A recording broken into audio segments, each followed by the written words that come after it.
Mariko kwa triple C Mwamba Lusaka. Anse Nixon Kibabage katika nafasi ile cheza kwa kipa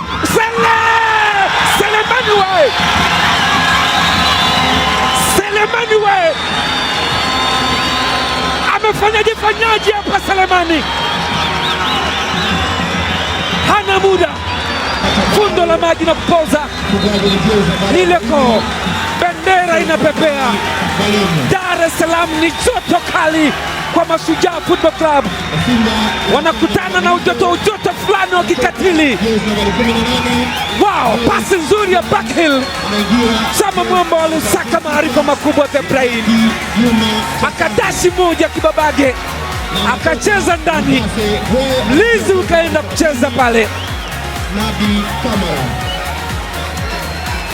Selemani we Mwalimu amesadifu jina lake namna kufunga, ni mwalimu Selemani.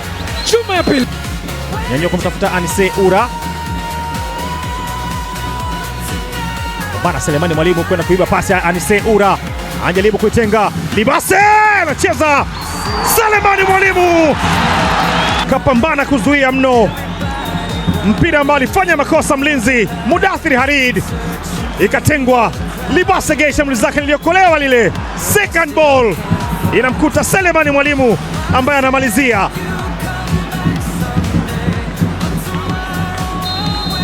Alipambana kuweka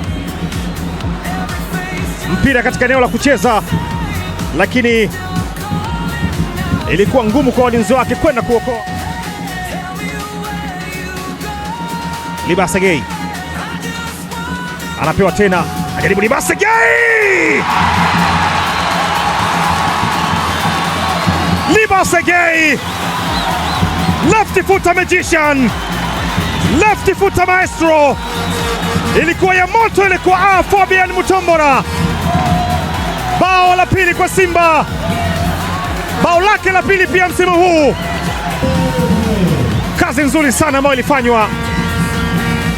Anise Ura alipasiwa kisha kaiacha njiani pasi ya kisigino, ile mpira ambao ulidunda mbele Fabian na kwenda kumwandikia bao la pili Libase Gay.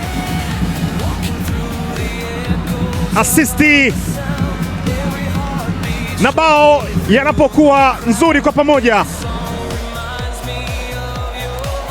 watalii bora yule Daudi Morel. Haya, Selemani Mwalimu, Selemani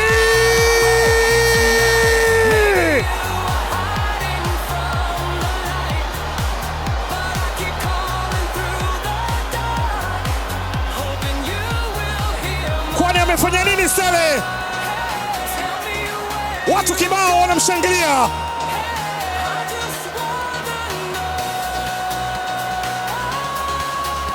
Selemani Mwalimu anafunga bao la tatu kwa Simba.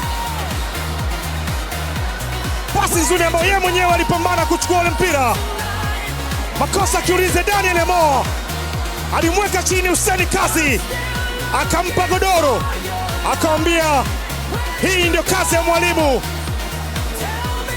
kwenda kuongoza wengine pia.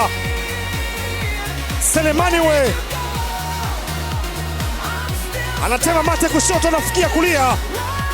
Hussein Kazi akadondoka chini na kwenda kuandika bao la tatu. Shangwe mpaka kwenye benchi kwa Veron Selemani Matola.